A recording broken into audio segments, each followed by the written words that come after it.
Are you tired of constantly fertilizing your garden only to see weak plants and poor harvests? I know that feeling. It can be disheartening to put in the effort and not reap the rewards. But what if I told you there's a better way?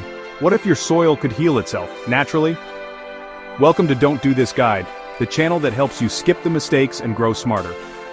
In this video, we're diving deep into the world of regenerative gardening, where we'll learn how to build soil fertility the natural way. No quick fixes, just sustainable practices that benefit your garden and the planet. If you're passionate about gardening the right way, make sure to hit that subscribe button and join our growing community. Now, you might be wondering, what exactly is regenerative gardening? Well, it's not just another gardening fad. It's a holistic approach that moves away from the quick fixes of chemical fertilizers and constant tilling.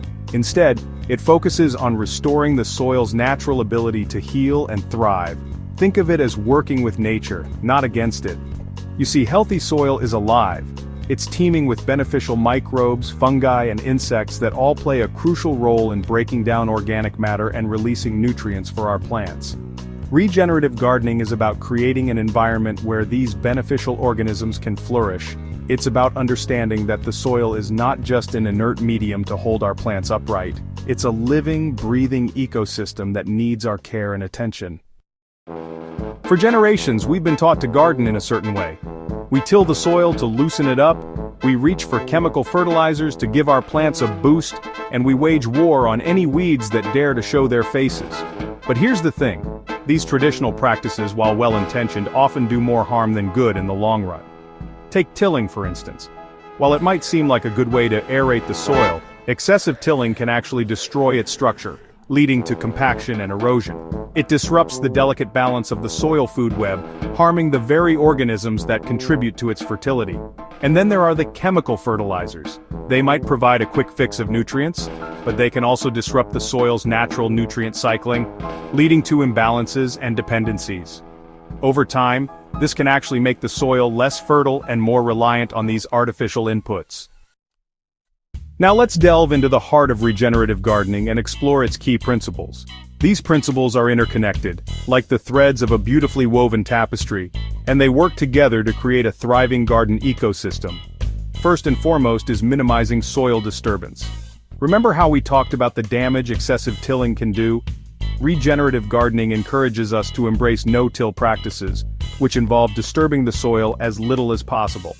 This allows the soil structure to remain intact, providing a stable home for all those beneficial microbes and organisms. Next comes the importance of soil cover. Just like we wouldn't want to be exposed to the elements all the time, neither does the soil. Keeping the soil covered with mulch, cover crops, or living plants helps to protect it from erosion, suppress weeds, and regulate soil temperature. And speaking of cover crops, they're like a magic bullet for soil health. These superheroes of the garden add organic matter to the soil, improve its structure, and attract beneficial insects. Let's talk about feeding our gardens the natural way. Now, I'm not talking about rushing to the garden center for bags of chemical fertilizers. No, we're going to harness the power of nature's own fertilizer factories, composting and cover crops. Composting is like alchemy in action. It's the process of transforming kitchen scraps, garden waste, and other organic matter into a rich, earthy-smelling treasure trove of nutrients for our plants. And the best part is, it's something we can all do, no matter how big or small our gardens may be.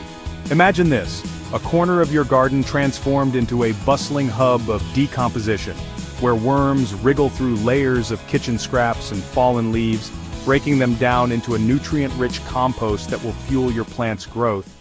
And then there are cover crops. For generations, tilling the soil has been seen as a rite of passage for gardeners. But what if I told you there's a gentler, more effective way to care for your soil? Let me introduce you to the wonderful world of no-till gardening.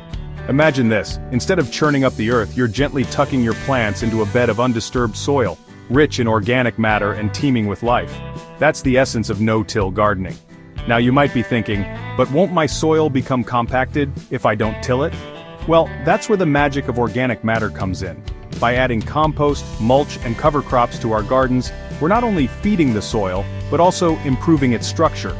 These organic materials act like sponges, absorbing water and creating air pockets that allow the soil to breathe.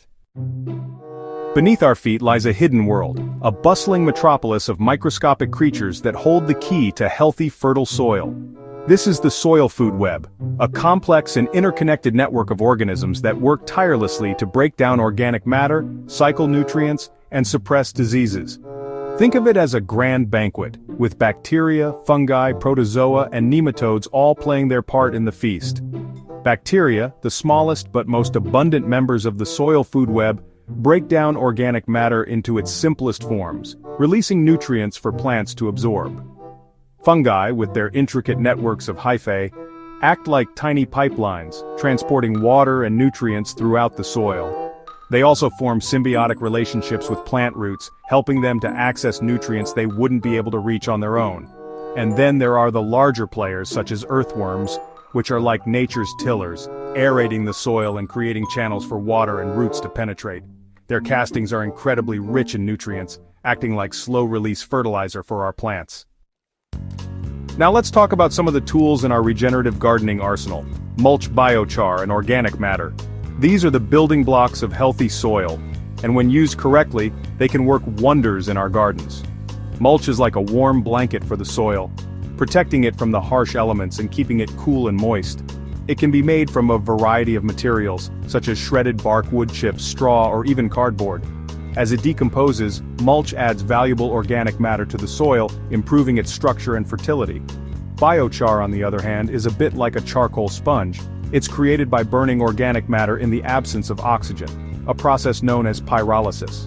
The result is a stable form of carbon that can improve soil drainage, aeration, and nutrient retention. Now, embarking on the journey of regenerative gardening can be incredibly rewarding, but like any new skill, it's easy to make a few missteps along the way. So let's have a look at some common mistakes to avoid, so you can navigate your regenerative gardening journey with confidence. One common pitfall is neglecting the soil food web. Remember, a healthy garden starts with healthy soil, and healthy soil is teeming with beneficial organisms. Avoid using chemical fertilizers and pesticides, as these can harm the delicate balance of the soil food web. Overwatering is another common mistake. While it's important to keep the soil moist, too much water can suffocate plant roots and create anaerobic conditions that are harmful to beneficial soil life. Water deeply but infrequently, allowing the soil to dry out slightly between waterings. Another mistake is being impatient. Now you might be thinking, this all sounds wonderful, but where do I even begin? Well, the good news is you don't need a degree in soil science to start implementing regenerative gardening practices in your own backyard.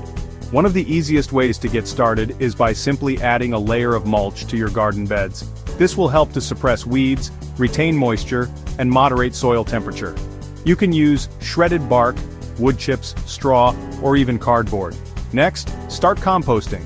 It's easier than you might think, and it's a fantastic way to recycle kitchen scraps and garden waste into nutrient-rich gold for your plants. You can find plenty of resources online or at your local library on how to get started with composting. If you have the space, consider planting a cover crop in your garden beds during the off-season. There you have it. Regenerative gardening isn't just a buzzword, it's the future of healthy, productive gardens. By understanding the principles of working with nature, we can create gardens that are not only beautiful, but also sustainable and abundant. If you found value in this video, don't forget to subscribe, leave a comment, and share it with your fellow gardeners. Let's rebuild the soil, one garden at a time.